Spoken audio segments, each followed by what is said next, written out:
Welcome to Jocz Productions. Today we're going to take a look at the second part of the progressive movement, and we're going to examine Woodrow Wilson's foreign policy. This video is going to help you with any APUSH textbook you're using, but that's how it lines up to some of the popular ones. Keep in mind, when we last left off, the Republican Party was divided, and it's really during Taft's presidency that the Republican Party divides, and it's really between the supporters of Theodore Roosevelt and William Howard Taft. And there's a couple of events that take place to cause this division. One, Taft supports the Payne-Aldrich Tariff of 1909, which raised the rates of the tariff. And really, progressives within the Republican Party don't want this to occur. They wanted to see the tariff decrease, if anything. A bigger event actually takes place with the Pinchot-Ballinger controversy when Taft fires Roosevelt's homie, the chief of the Forest Service, Gifford Pinchot. Remember, he was one of the big conservationists, and he's fired because he criticizes the Secretary of the Interior, Ballinger, who Taft supports. And the reason why Pinchot criticizes him is because Ballinger opened up public lands in Alaska to private development. And for conservationists, this seems like the administration had sold out on the issue of conservation. So in 1912, there's a big old debate in the Republican Party. Taft wins the Republican nomination, and you can see it was split in half. Roosevelt's not going to back down, though. He forms his own political party known as the Progressive Party, or more commonly referred to by its nickname, the Bull Moose Party. And really, he runs on a program called New Nationalism, in which he wants an active federal government pursuing a wide variety of reforms. And he's going to throw his support behind every major progressive issue, from women's suffrage to breaking up bad monopolies. The Democrats pick a guy by the name of Woodrow Wilson, who had a reputation for cleaning up politics in New Jersey. He runs on a progressive platform of new freedom, once again also calling for reforms, but especially tariff reform, bank reform, and antitrust laws. The Socialist Party runs a candidate, Eugene Debs, remember the guy during the Pullman strike, and the reason the Socialist Party is really important in this election is it demonstrates the growing frustration over the slow pace of reforms. Many people wanted more change in American society, and the Socialists were the most radical proponents because they called for more radical reforms than most progressive candidates, including public ownership of the major industries such as the railroads, steel, oil. Well, when you have two Republicans against one another, it pretty much guarantees that the donkeys, the Democrats, are going to win, because in 1912, Woodrow Wilson wins the presidency. And really, under Wilson, progressive era reforms are going to continue, but he wants to assault what was referred to as the triple wall of privilege: tariffs, trust, and banks. And so you're going to see that take place under the presidency of Wilson.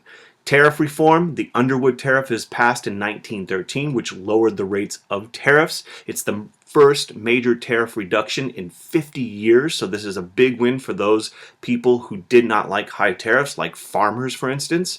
When it came to trusts, a couple of reforms you should know about: the Federal Trade Commission in 1914, which basically allows presidential appointed commission would investigate monopolies. An important thing to keep in mind is that it exempted labor unions from being prosecuted.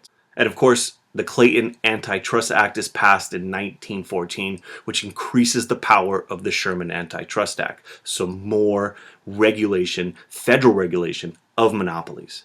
Banking reform is probably Wilson's most notable domestic achievement under the Federal Reserve Act. And the reason why the Federal Reserve Act is passed is there's this belief that the gold standard was too inflexible. And what this would do is the Federal Reserve, the Feds, would be responsible for regulating the money supply. And there was this feeling that previous economic panics, such as the Panic of 1901, demonstrated the problem of a limited money supply. So there was a desire to have the Federal Reserve be able to supervise the whole thing, issue Federal Reserve notes, printing paper money so that the money supply could be increased or decreased as needed. And this is a huge change in banking, along with the 16th Amendment, which allows for the income tax to be established. And recall, the Populist Party wanted this income tax to be put into place. So these are Wilson's big achievements. So there you see Wilson kind of washing up the trust with the Sherman Antitrust Act and other laws, but there's also smaller ones you should be aware of. The Federal Farm Loan Act of 1916 allowed for low rate loans to farmers, so farmers are getting a little bit of help. And the Child Labor Act, which prohibited interstate commerce of products made by children. Now, an area you should really make sure you know about is the failure of the progressive movement when it came to African American civil rights. And this goes beyond Woodrow Wilson, because most progressive reformers were not interested in advancing the cause of social justice or extending democracy to African Americans. In fact, African Americans were oftentimes largely ignored by progressive era politicians. From Roosevelt on, not much in the way of civil rights advances. In fact, as a whole, there are going to be very little protests to the rise of lynching in the 1890s or the existence of Jim Crow laws. Remember, Plessy versus Ferguson happens in 1896.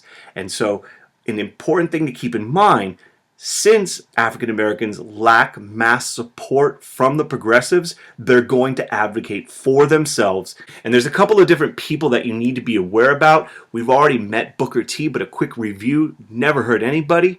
Remember in 1895, Washington gives his Atlanta Exposition speech in which he outlines his vision. And really that vision was African Americans should acquire vocational skills to gain self-respect and economic security. To achieve this goal, he establishes Tuskegee Institute, and he is not going to be an advocate for directly challenging white supremacy. He felt that economic independence would eventually lead to political and social independence. And some of his critics, such as the guy we're going to meet in just a second, accuse him of being an accommodationist.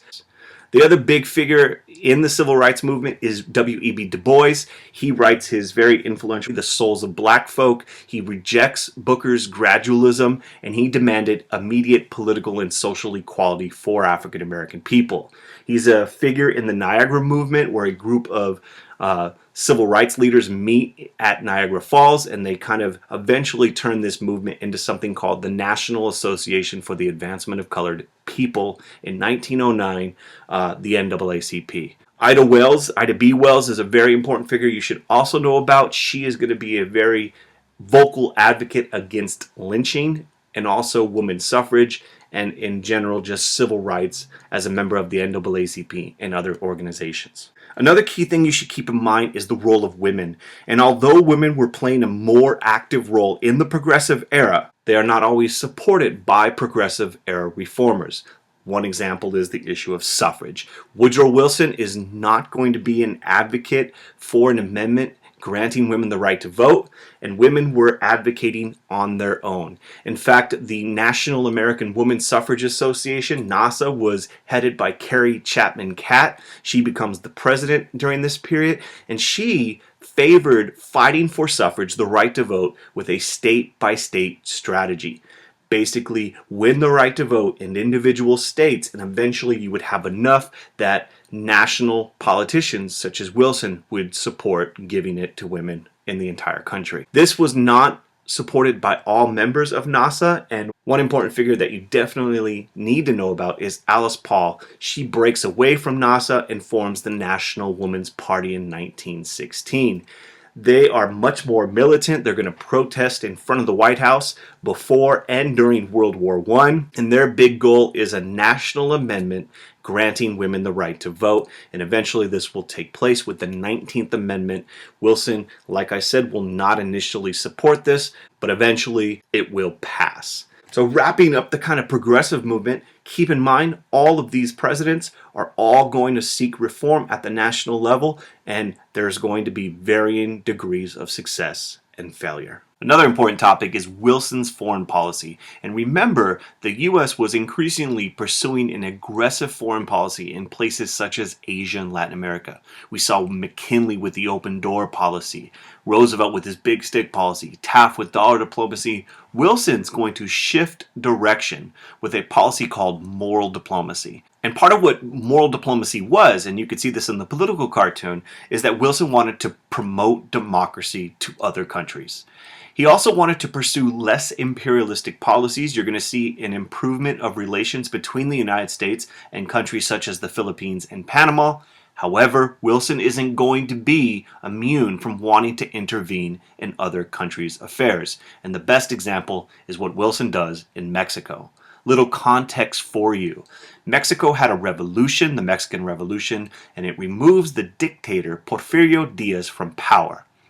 And the U.S. cares about Mexico because we had a lot of investments in Mexico. And revolutions typically are not very good for business. There's rotating leadership in Mexico. Various people are trying to kind of assume power, and there's a power struggle that takes place, and eventually there's a guy by the name of Huerta who becomes the leader of Mexico. And he was kind of a military dictator, and Wilson does not like him. He refuses to recognize his government. He calls it a government of butchers. And one of the things Wilson does is he orders an arms embargo, keeping weapons from getting to the Huerta government, and he starts giving aid to revolutionaries fighting Huerta, some of those by the name of Carranza and Pancho Villa.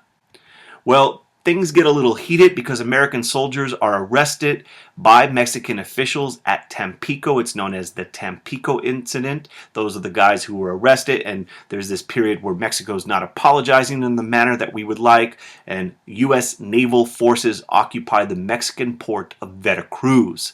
Frustrated with U.S. involvement in his country, a guy you see in the middle right there, Pancho Villa, leads a series of raids across the border, killing American citizens in Texas and New Mexico. And in 1916, Woodrow Wilson sends in General John J. Pershing and the expeditionary forces into Mexico to apprehend Pancho Villa.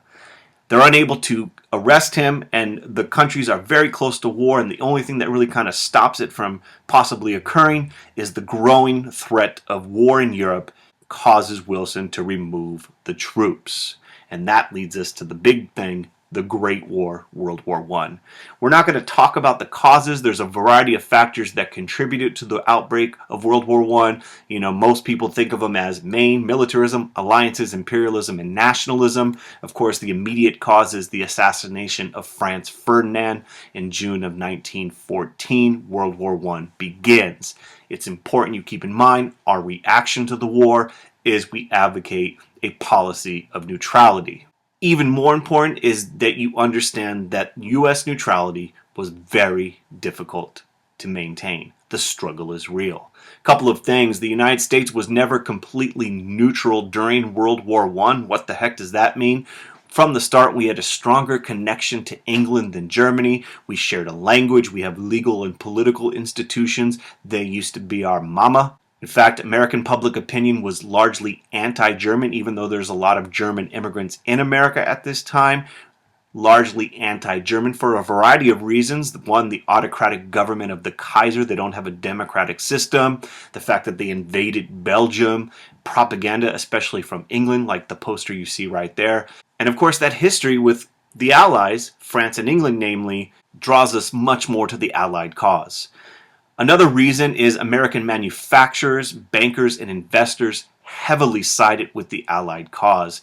Both England and France greatly benefited from trade and loans from the United States. And so we are giving a lot of money to the Allies. And England used its superior navy to blockade any trade from the United States or any country from entering Germany. So you see from the start, U.S. is financially invested in the Allied cause. What starts happening is Germany decides to resort to unrestricted submarine warfare using U-boats, submarines, and they start sinking a series of ships. Some of the notable ones is the Lusitania, a British passenger ship. It sunk in May of 1915 off the coast of Ireland, killing almost 1,200 people, including 128 Americans. Germany does apologize and pledges not to sink any more neutral ships. Things calm down for a moment, but then Germany sinks other ships, including that one you see right there in March of 1916.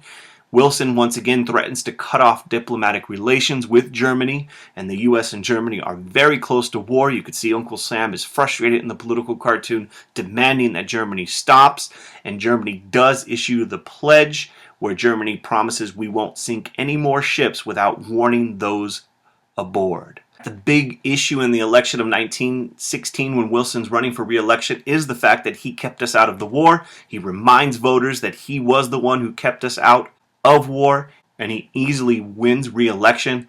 However, the following year, the U.S. will find itself in World War I, but we'll cover that another day, another time. Thank you for watching the video. If it helped you at all, click like. If you have any questions or comments, post them in the comments section. If you haven't told all your friends, make sure they subscribe to Jocz Productions, and have a beautiful day. Peace.